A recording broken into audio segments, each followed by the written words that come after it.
Good morning, guys. Hello and welcome to this first session to solve the quarter 3 revision sheet. So let's get started, and I hope you have already solved or at least have tried to solve this revision sheet.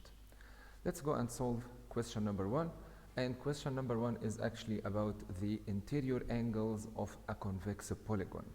So given this figure, the required is find the measure of x, or find the value of x. Okay, so in order to solve this problem, we need to think about what is the relationship between the interior angles of a convex polygon.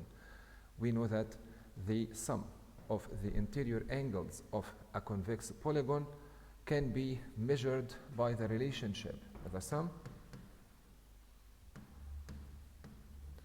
equals n minus 2 multiplied by 180, where n is the number of sides and of course the number of angles. So once we're talking about a pentagon, so the sum of the interior angles and this pentagon equals n minus 2 multiplied by 180, and we know that the number of sides is 5. It will be 5 minus 2 multiplied by 180, and simply it will be 540 degrees. So in order to find out the value of angle x, okay, we can use this relationship.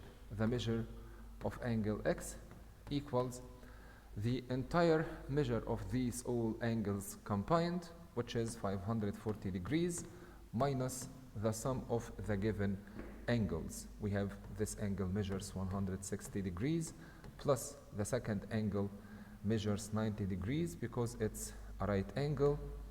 The third one also measures 90 degrees. The fourth one is 115 degrees. So the measure of angle x equals 540 minus the sum of all these four angles, which is 455. So the measure of angle x equals 85 degrees.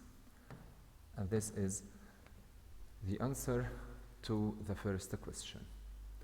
Let's go further and solve question number 2. And actually it has the same idea. Okay, here we're talking about 3 regular identical pentagons. Okay, the required is to find out the measure of this angle, which is y. Okay,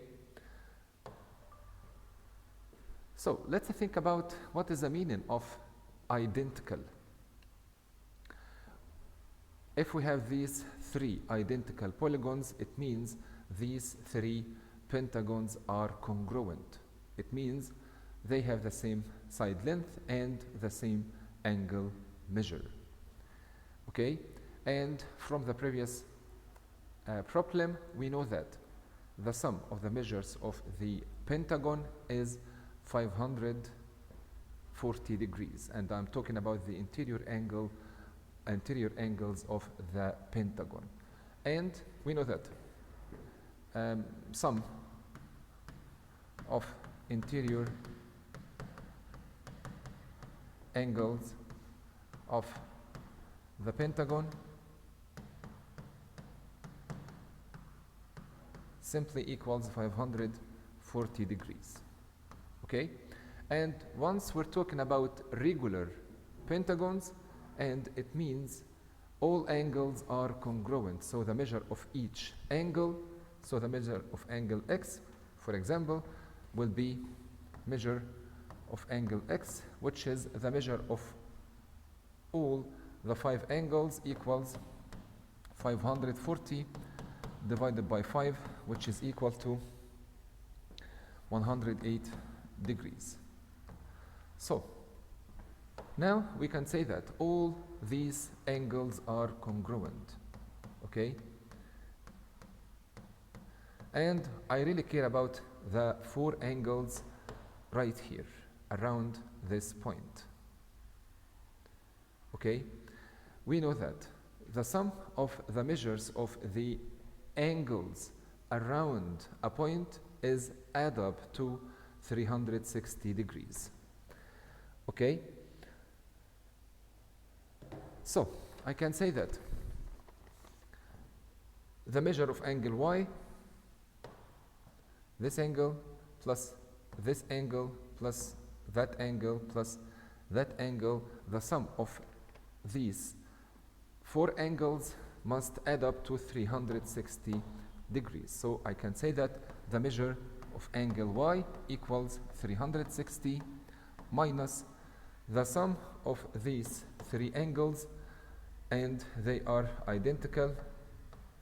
Each one measures 180 degrees. So their sum will be 3 multiplied by 108.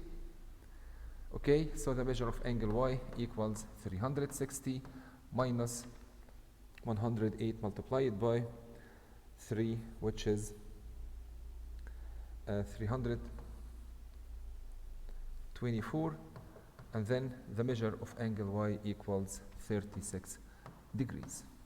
This is the required. Okay, let's go further. And here we're going to solve question number 3.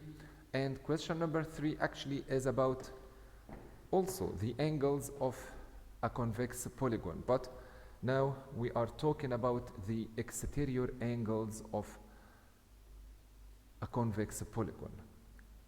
And we know that the sum of the measures of the exterior angles of a convex polygon equals 360 degrees. Okay, so let's identify the measure of each exterior angle. This one is given, okay, that one also is given. We have this one, but the measure of this angle, okay, is not given, but we can figure it out. Simply, this angle measures 90 degrees, okay, so that angle also measures 90 degrees.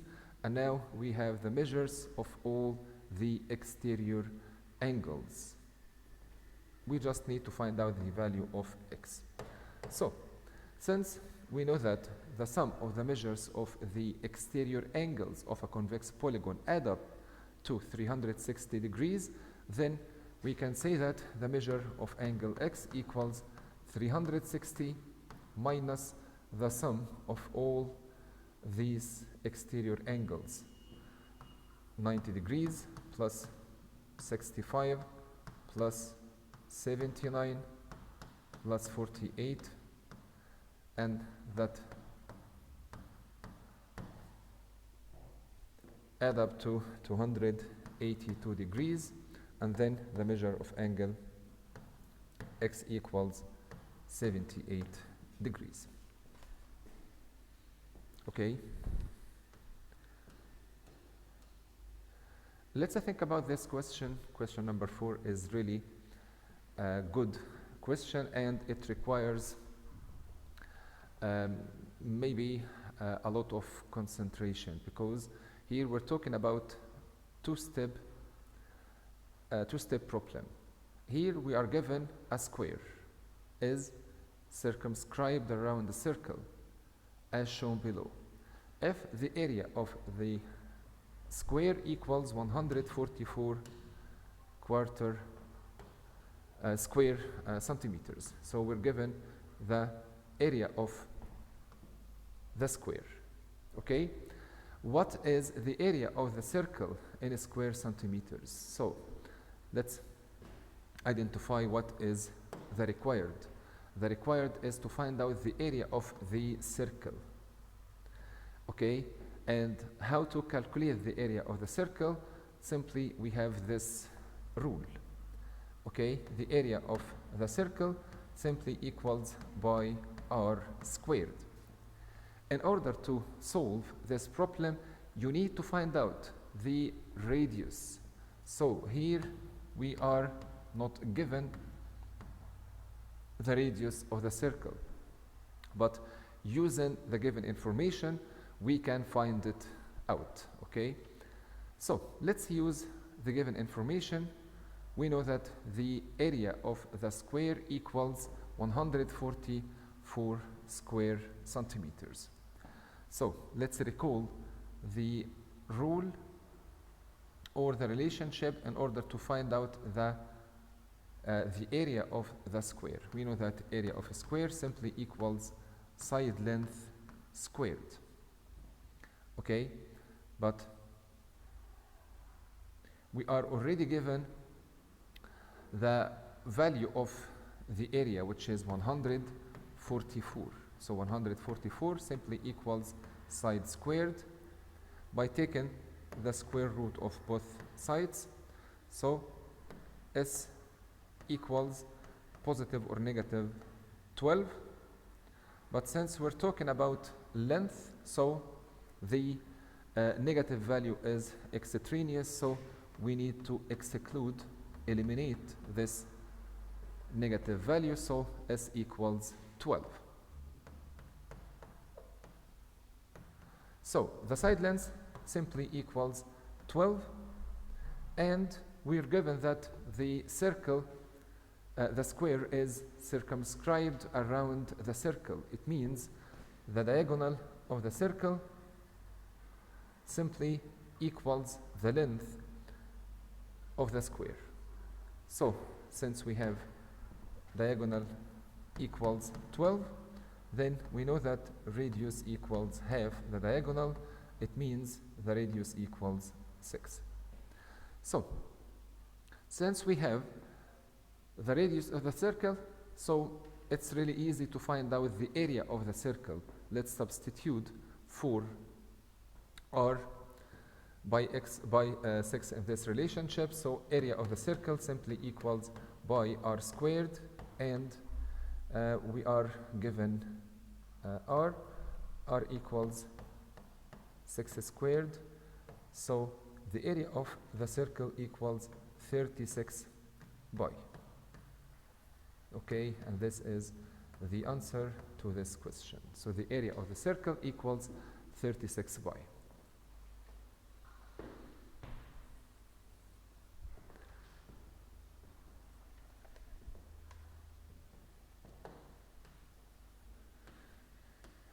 Let's move to the question number 5.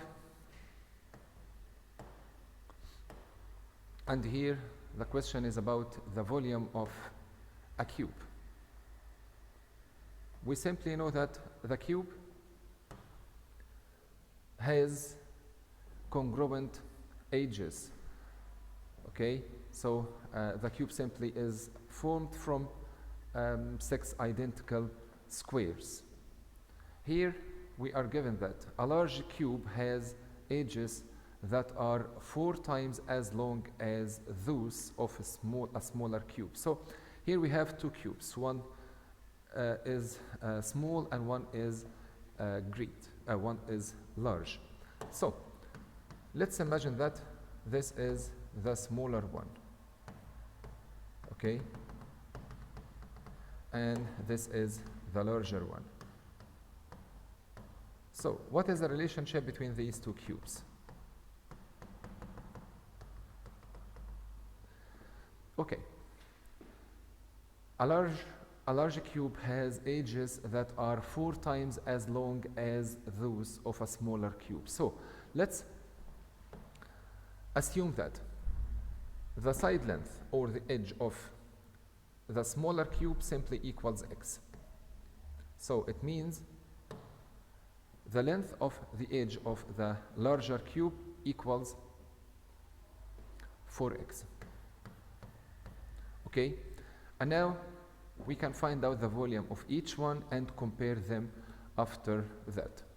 So let's find out the volume of the smaller cube.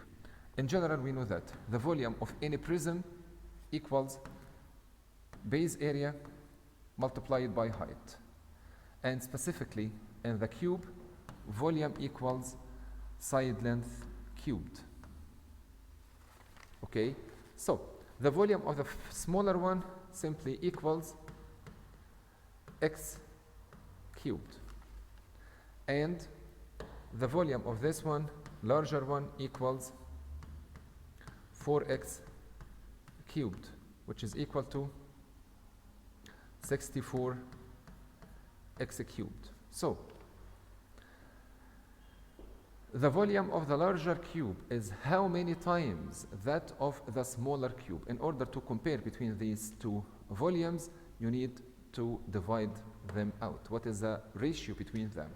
So volume of larger cube, the volume of larger cube over the volume of smaller. Okay, and it simply means, let me free some space.